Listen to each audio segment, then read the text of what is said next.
We flew the Alaska Airlines 737 MAX 9 in 2024, and not only did I survive to tell the tale, but I also came away impressed by the airline, the crew, and the plane itself. If you're curious what it was like to fly a plane that may not have had its exit doors bolted on properly, come along as we hitch a ride on November 941 Alpha Kilo from San Diego to Orlando in first class.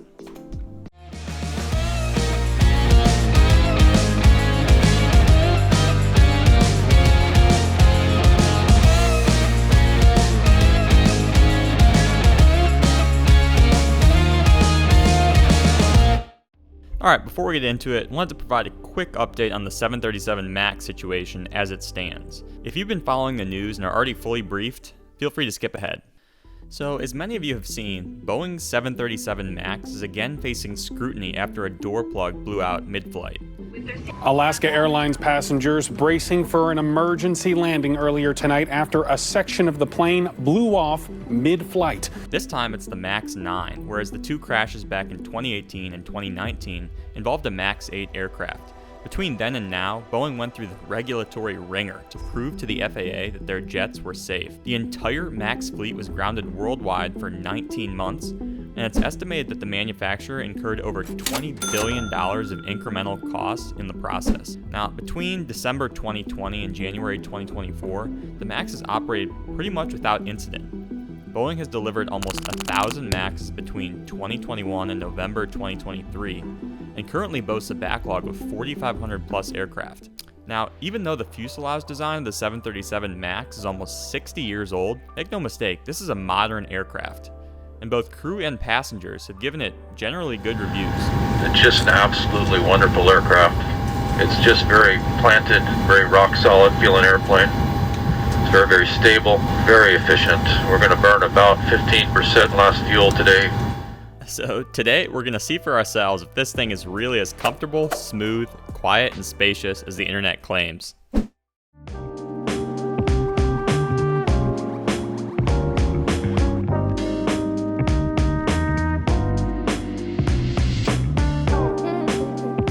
Welcome to San Diego International Airport. We got right behind me, we got the Spirit of St. Louis, Charles Lindbergh's plane. Very iconic aircraft. First one to fly across the Atlantic, I think. San Diego Airport, it's actually named Lindbergh Field, so a little ode to Charles there. But it is about 10:30 on New Year's Day, actually, and we're about to catch a flight over back to Orlando on Alaska. So let's get checked in and get on with this flight. Alright, so we screwed up. Alaska's actually on the east side of Terminal 2. We were on the west side. So it's going to be a little bit of a hike back over to the east side here. So ignorant on my part. So after basically retracing our steps to where we'd been dropped off, we arrived at the east side of Terminal 2, and the Alaska check-in desks were pretty easy to find. It being New Year's Day, the place was a ghost town, and I was one of maybe 2 or 3 passengers in the Alaska check-in area. I probably could have gone straight to the counter to have the agent print my bag tag, but I decided to do so myself, partially to save the agent some time, and partially because I just need practice self-tagging my bag. Any lighters, matches, e-cigarettes, or spare lithium batteries in here? Perfect.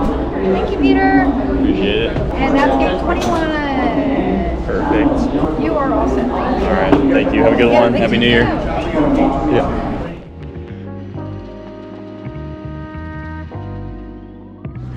All right, security was one of the most pleasant, comically short experiences I've ever had in an airport, honestly.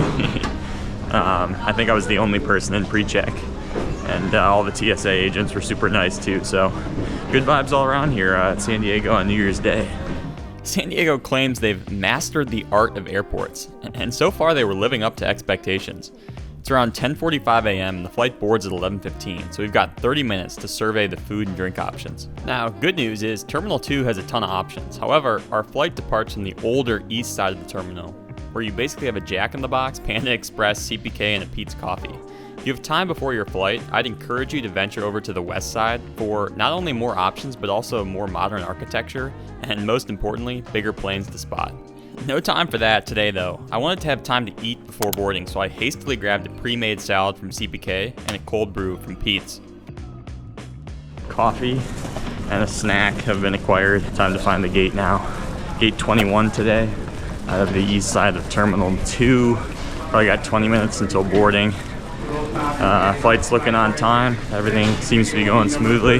Hopefully no hiccups. So see you at the gate.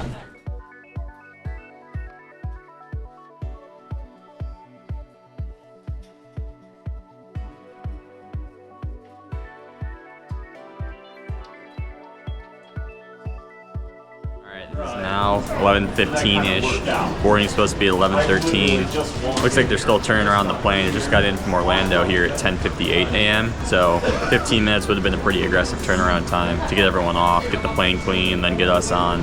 So it looks like they're fueling it up. No real rush to get back to Orlando, and I'm sure they can board this thing in less than like 45 minutes, what they allocated for. But yeah, it's going to be on a 737 MAX today. It's going to be only my second time on that type, so pretty pumped for that. Got the last minute upgrade to first class thanks to the American status. Was number 3 on the wait list, and I think I got the third and final seat, so pretty clutch. Have a little bit of extra space, and then hopefully get a meal too on the way back to Orlando. And just before 11:30, it was finally time to get on board. First class and MVP Gold were called right after the pre-boarding group, followed by groups A through F.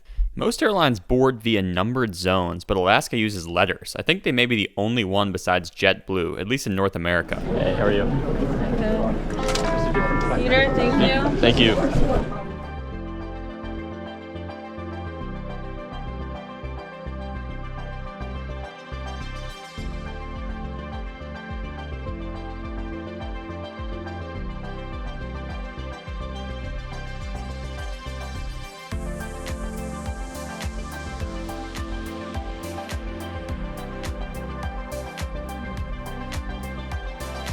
Good morning. Alaska Airlines, a proud member of the One World Alliance, welcomes you aboard Flight 320 to Orlando.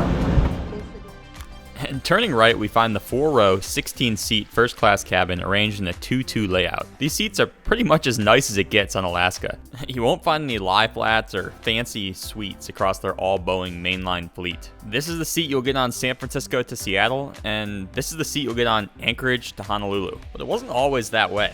After Alaska acquired Virgin America back in 2016, we're gonna be the best airline in the United States. Period. Put that on note. they inherited Virgin's fleet of A319s and A320s featuring a pretty swanky first-class product. So if you played your cards right, you could get a plush white leather seat, IFE screens, and that signature red and purple mood lighting. In addition to lounge access, yes, that's right, Alaska used to offer all its domestic first-class passengers access to its network of 9 lounges, which was a huge differentiator. Today, you can only get access if you're on a paid first-class ticket on a flight longer than 2,100 miles. So while our 2,400 mile route technically would have been eligible, Alaska doesn't have a lounge at San Diego or Orlando, and we didn't pay cash for this first-class seat, so it's a bit of a moot point. Anyways, let's check out our seat for today, a 4 Alpha. It's a window seat in the last row of first class. First few things I noticed were 1, this footrest, 2, the blanket, and 3, great views of that LEAP engine. Alright, just got on board. Looking like 11:40, so about 25 minutes post the scheduled boarding time. But settling in here to 4 Alpha. It's a pretty new looking seat here. Got a footrest, and they got blankets for us. So I guess not all that surprising for a cross-country flight, but I don't think they do this in American, so positively surprised. I'll get into more of the seat features in a bit, but for now let's push back and begin our 5-minute taxi over to San Diego's only runway.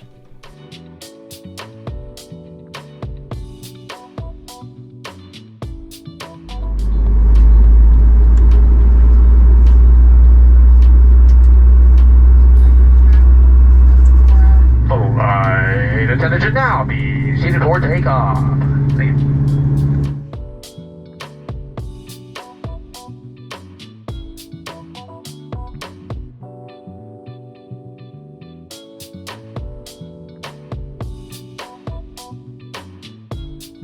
Alaska 320 Limit Tower, runway 27, clip takeoff.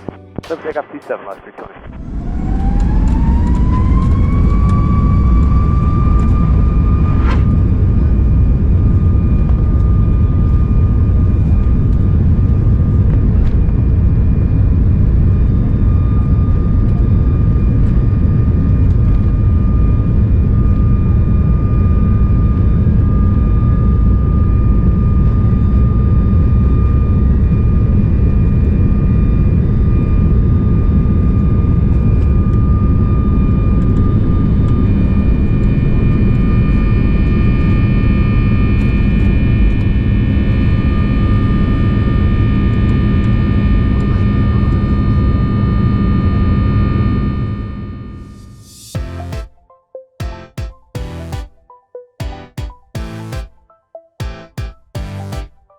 As we inched closer to 10,000 feet, it became clear that the plane, despite being a MAX, was working as intended, and I don't believe we had lost any doors or passengers in row 26 up to this point. And before the in-flight service began, I decided I wanted to make time fly with $8 Wi-Fi. It worked great, and almost half the cost of what American charges on routes of similar length. Just got course numero uno. It's nuts. The service is actually moving at a pretty relaxed pace here. I like they aren't rushing things. Usually it's, at least on American, they try to get it done ASAP, but here it just seems a lot more methodical, which I like. And Alaska's got some cool branding, honestly. They got these like holiday themed napkins that say we don't just fly, we slay. Alaska Airlines.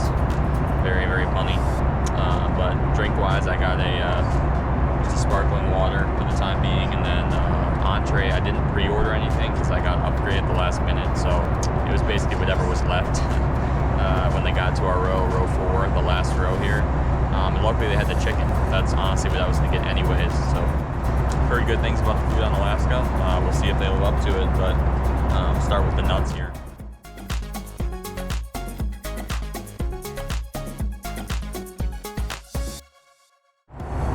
Nuts are gone. Not the most flavorful nuts I've ever had, but a nice little salt hit to begin the meal, so can't complain. After the nuts were gone, I waited patiently for the main event while watching Extraction 2 and gazing at the New Mexico deserts below. And yeah, definitely worth the wait. The lemon pepper chicken breast took center stage, but the squash and fingerling potatoes did a pretty good job in their supporting roles. And then the burrata added a much needed dairy component to the meal, even though I skipped out on the bread part.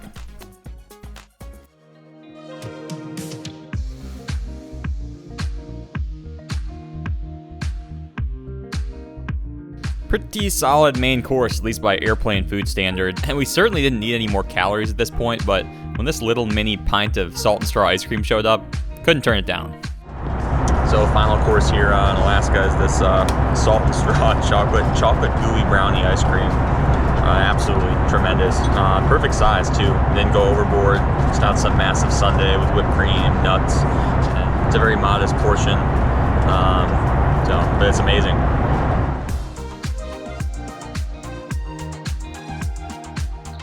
After lunch, it was time to check out the forward lab, where the theme of cheesy puns continues. It was small, but clean as advertised, and there weren't any special amenities except for this ocean citron soap.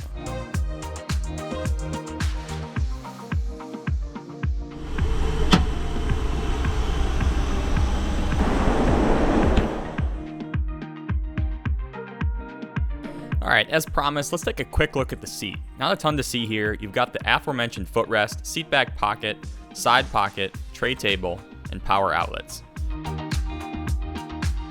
Seat width is 21.3 inches, which puts it slightly ahead of American, United, and Delta for their equivalent recliners. Seat pitch is also pretty generous for domestic first at 41 inches. And the economy product looks pretty solid too. Even though you won't get free meals, you do have the option to pre-order food ahead of the flight. And if you're in premium class, you will get those free alcoholic bevies. Anyways, after a couple more hours of work and chatting with my seatmate, we reached the coast of Florida under the cover of darkness. The crew had one more snack delivery for us, then it was time to secure the cabin for our approach and landing into 18 right at Orlando.